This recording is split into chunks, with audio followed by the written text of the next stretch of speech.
السلام علیکم ورحمۃ اللہ وبرکاتہ۔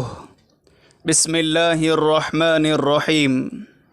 نحمدہ ونصلی علی رسولہ الکریم، اما بعد۔ بزرگان محترم اور برادران ملت، اگر جنگ آزادی میں مسلمانان ہند اور علماء دیوبند حصہ نہ لیتے، شریک نہ ہوتے، تو ہندوستان کبھی بھی انگریزوں کے ظلم و جور اور انگریزوں کی غلامی سے آزاد نہیں ہو سکتا تھا۔ یہ ایک ایسی حقیقت ہے کہ جس کا انکار نہیں کیا جا سکتا۔ اگر جنگ آزادی میں ہندوستان کے مسلمان اور علماء کرام شریک نہ ہوتے تو نہ تحریک بالا کوٹ چلتی، نہ تحریک ریشمی رومال اور نہ تحریک خلافت۔ اس کا یہ مطلب ہرگز نہیں کہ اور برادران وطن جنگ آزادی میں شریک نہیں ہوئے، انہوں نے حصہ نہیں لیا۔ نہیں، انہوں نے بھی قربانیاں پیش کی ہیں جن سے انکار نہیں کیا جا سکتا، مگر اس وقت یہ عاجز ہندوستان کے مسلمانوں کے نام ایک درد بھرا پیغام یہ دینا چاہتا ہے کہ مسلم مجاہدین آزادی اور علماء دیوبند نے اس ملک ہندوستان کو انگریزوں کی غلامی سے آزاد کرانے میں کیسا رول ادا کیا اور ان کے کارنامے کس انداز کے تھے اور انہوں نے کیا کیا قربانیاں پیش کی ہیں، ان سے ہم اپنی نئی نسل کو واقف کرائیں۔ مگر افسوس کہ آج ہم خود ہی ان کے عظیم کارناموں اور بے مثال قربانیوں سے ناواقف ہیں۔ بلکہ اس سے بڑھ کر افسوس کی بات یہ ہے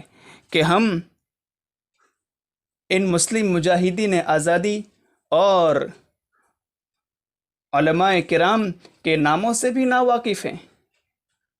ان کے ناموں کا بھی ہمیں علم نہیں ہے،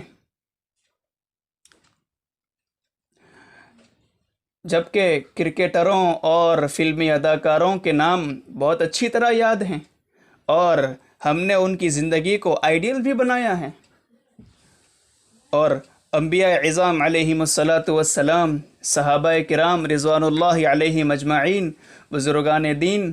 اور جنگ آزادی میں حصہ لینے والے ہندوستان کے مسلمان اور علماء دیوبند کے ناموں سے گویا ہمیں کوئی سروکار ہی نہیں ہے، بلکہ ہم تو یہ سمجھتے ہیں کہ جنگ آزادی میں مسلمانوں کا کردار ہی نہیں رہا، انہوں نے کوئی حصہ ہی نہیں لیا، وہ شریک ہی نہیں ہوئے۔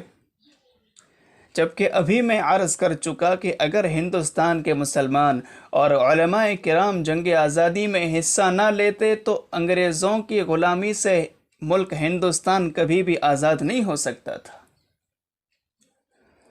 انہوں نے کیا قربانیاں دی، ان کے کارنامے کیا ہیں، یہ چیپٹر، یہ پارٹ اسکولوں میں اور کالجوں میں نہیں پڑھائے جاتے، اور ان کی قربانیاں اور ان کے کارنامے آج بھی تاریخ کے اتہاس کی کتابوں میں، پستکوں میں موجود ہے۔ اللہ کے واسطے میں بہت درد سے کہہ رہا ہوں، ہم اپنے علماء کی رہنمائی اور رہبری میں ان عظیم کارناموں اور قربانیوں کو پڑھیں، ان کا مطالعہ کریں اور اپنی نئی نسل کو، اپنی اولاد کو واقف کرائیں، بتائیں۔ وہ بھی یہی سمجھتے ہیں کہ جنگ آزادی میں مسلمانوں کا کوئی حصہ نہیں ہے۔ اگر ہم ان عظیم کارناموں اور بے مثال قربانیوں سے انہیں واقف کرائیں گے تو ان کے دل میں اپنے اسلاف، اپنے بزرگان دین کے تئیں عظمت اور محبت کا چراغ روشن ہوگا۔ اور مسلمانوں سن لو، اسلاف سے کٹ کر، بزرگان دین سے ہٹ کر اگر ہم ترقی کا حصول چاہتے ہیں، کامیاب ہونا چاہتے ہیں تو کبھی بھی کامیاب نہیں ہو سکیں گے اور کبھی بھی ترقی کا حصول نہیں ہو سکتا، کیونکہ اکابرین سے کٹ کر ترقی کا حصول محض ایک ایسا خواب ہے جو کبھی بھی شرمندہ تعبیر نہیں ہو سکے گا۔ بہرحال